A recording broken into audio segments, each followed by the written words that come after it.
Okay, tuturuan ko kayo kung paano mag-share ng link ng ating landing page or sales page ng Viva Secret program, okay? So ito yung example ko, no? Bali sa Messenger to. Sa Messenger, huwag kang mag-share lang ng link lang, no? Lagyan mo rin ng description. Kung makikita nyo, ayan yung description ko sa ibabaw. And then yung link dito sa baba. And then lalabas dyan yung thumbnail image ng video, no? And then nakalagay din sa title dun sa baba, by Edgy Garcia. Kung sino yung nag-share, siya lalabas dyan. Okay, ginawa ko ng pinakamadali sa lahat ito, no? I-operate. Para madalian kayo mag-share ng mga videos na hindi sa inyo. Pero pag nilagay mo dito sa sales page ang video, parang naiyo na rin yung video. Okay? Mas safe din yung ganun kasi hindi mapupunta yung mga tao dun sa video ng may-ari. Imbes na dun sa may-ari pupunta sila, sa'yo, sa landing page mo or sa sales page mo pupunta yung mga tao. So, potentially, hindi ka maaagawan ng mga pinag-sharean mo, no? Hindi ka maaagawan ng may-ari ng video. So, yun lang naman ang main purpose nun, no? At saka, marami pa. Okay, yan yung link. Bali, subukan natin i-click yan. Okay, dito sa ating sales page.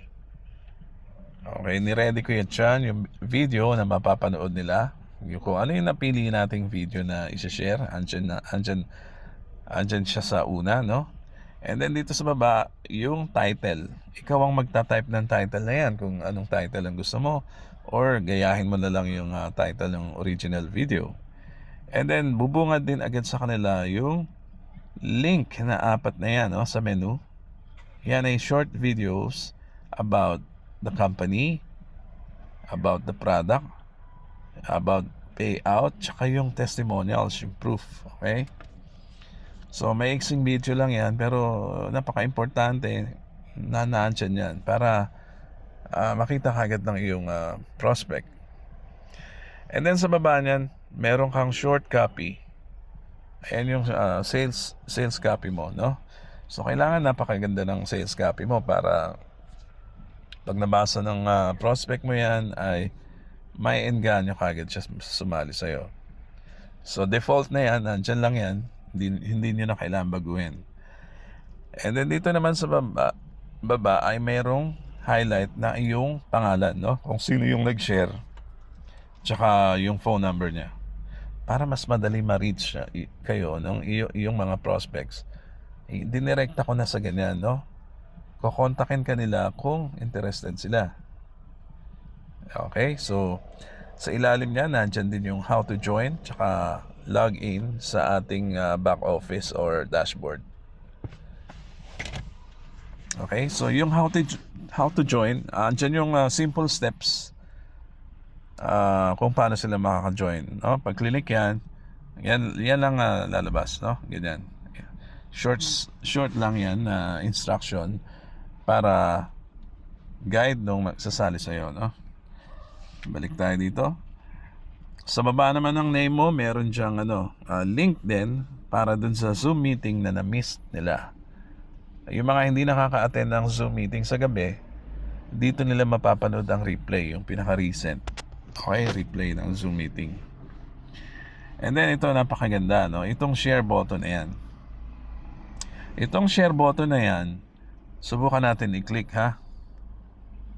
Ayan, ang sabi niya, text and URL copied to clipboard. Ready to share. Ibig sabihin pala, nakopy mo na yung link mo. Ipapasa mo na lang yan sa Messenger, ipopost mo na lang yan sa mga FB wall mo, or kung saan mo ilagay yung link, no? Sa mga post mo sa social media. So subukan nga natin i-paste yung link na nagawa natin. Balik tayo dito sa Messenger. Ayan, di ba? Pag pinaste natin yung ating na-copy, ayan, kasama na pala yung text. Ayan yung text, oh. Subukan natin paste. Ayan. So, hindi na kayo magta-type ng description nyo dahil hindi lang yung link ang na-paste nyo dyan, pati na rin yung sales copy. Di ba? Pwede nyo tanggalin yan kung gusto nyo baguhin. Yan. Pero niready ko na rin yan para mas maganda nyo ma-share yung inyong mga link, no? Sales page nyo. So, ganyan na nakasulat and then ready to click na yan. So, balik ulit tayo. I-click ulit natin yan. Tingnan natin. Ayun, no? Siyempre, ako pa rin na nandyan kasi pangalan ko yung nasa link, no? Okay, tuloy natin. Dito naman sa baba ng share this page button ay may comment section. Parang YouTube, parang Facebook, di ba? Pag may pinost ka, merong comment section sa ibaba. So, dyan pwede kayo mag-communicate ng prospect mo. Pwede sila leave ng comment about the video na napanood nila or anything. Free sila dyan na maglagay ng message nila. No? Okay. Kagaya nito, may nag-post. Ako ang sharer, Edgy Garcia. May nagtatanong how to join. Hindi niya napansin yung how to join. Ayun, nandun, no? How to join. So, ganun lang, no? So, ang tao magtatanong agad how to join, di ba? Either kukontakin ka niya o gusto niya muna alamin kung paano mag-join. Simple, no? And then dito sa baba, ito yung pinakamadali. Ito yung pinakamadaling paraan para mag-create ng sarili mong landing page or sales page. Ito-type mo lang yung email mo dyan. Type mo lang yung email mo dyan. Get OTP and then, ayan, OTP has been sent to your email. Parang cellphone ba? Ita-type mo dyan yung OTP. Ayun, na-receive ko na sa email, Narinig ko. Teka, punta tayo sa email natin. Tayo sa email. Tingnan natin kung, ayun, 8:58 AM, di ba? Tignan nyo sa taas, 8:58. Your OTP code, 5028. Okay, parang cellphone ba? Balik tayo dito sa ating sales page. I-paste natin. 50, ano nga ba yun? Kalimutan ko kagad. 5028. Sorry, yan. 5028. I-type mo lang dyan. 5028. Verify. Okay, ito naman ngayon, yung enter YouTube URL. Mamimili ka ng video sa YouTube. Okay, punta tayo sa YouTube kung gusto nyo, ha? Para lang ma-demo ko sa inyo na maayos to. Teka, ayun, YouTube. Tayo sa YouTube. Ayan. Kunyari ito, si Banat Bay. Share. And then copy link. Ayan, copy link. And then balik tayo ngayon dun sa create your own landing page.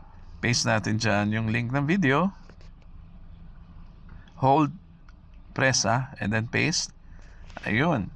Enter custom title. Kunyari, title, this is my title.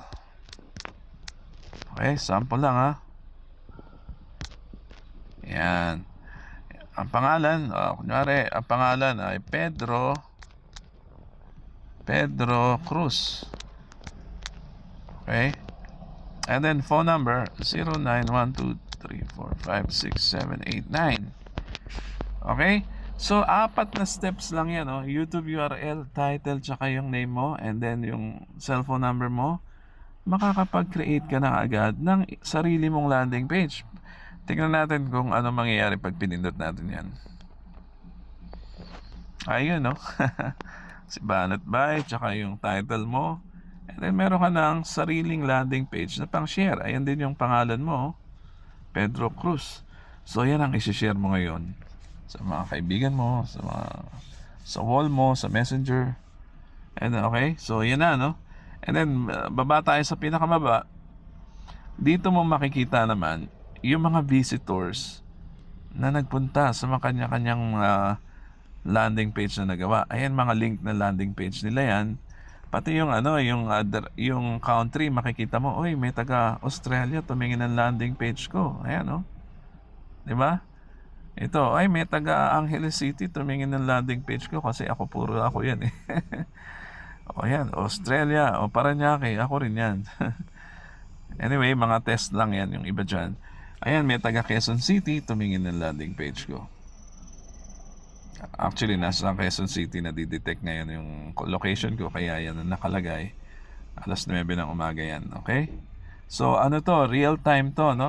Magre-reflect dyan yung mga visitors, okay? Once na ang visitor ay lumapag dito sa iyong landing page or sales page, magmamarka yan dito. Okay? Masusubaybayan mo yan. Oh, may mga visitor pala ako. Ganyan. So, yan ang kabuuan ng ating sales page para sa Diva Secret, no? Ito ay isang napakagandang marketing tool na magagamit ng mga members para hindi na sila mahirapan mag-share ng videos. Kahit hindi pa sa inyo yung videos, magiging sa inyo. Kunyari, ito kay Banat Bay na video yan. Pero, ikaw ang nakalagay dyan, no? Paano kung Diva Secret din yan? Gawa ng iba. O, tapos shinare mo yung video niya. Ibig sabihin, tinulungan mo pa yung may-ari ng video, i-promote yung Diva Secret para sa kanya. Hindi magiging sa'yo yun kasi hindi naman sa'yo. Siya ang nakapangalan dun sa video, no? Hindi ikaw. Unlike kung nailagay mo yan sa landing page or sa sales page, sa'yo na yan. Kasi pangalan mo yung nakalagay dyan, ikaw ang kukontakin nila. Subukan natin i-tap yung, yung may-ari ng video. Tingnan mo, yun yung picture sa taas na yan. Subukan natin i-tap kung ano mangyayari, ha. Ayun. Ibig sabihin, naka-protect, no? Yan na hindi siya puntahan ng tao kasi nakalagay dito, "Thanks for watching this video. Please return to the sharer for assistance with registration." So, naka-block. Kumbaga, blinak natin para hindi nila, masungkit yung mga visitors mo. Okay, dahil ikaw naman ang may-ari na, no, ng page. Hinira mo lang yung video sa kanila para ilagay dito ng safe. Okay? So, yan ang kabuuan ng ating landing page na sana ay mapakinabangan nyo. At napaka-importanting marketing tool to, online marketing tool para sa kahit anong negosyo. Actually, lahat halos ng negosyo sa internet, na nasa internet, importante na may landing page, no? Kaya kayo mga nasa ibang negosyo, no? Hindi lang sa Diva, kung magpapagawa kayo ng landing page, kontakin nyo lang ako. Ako bahala dyan.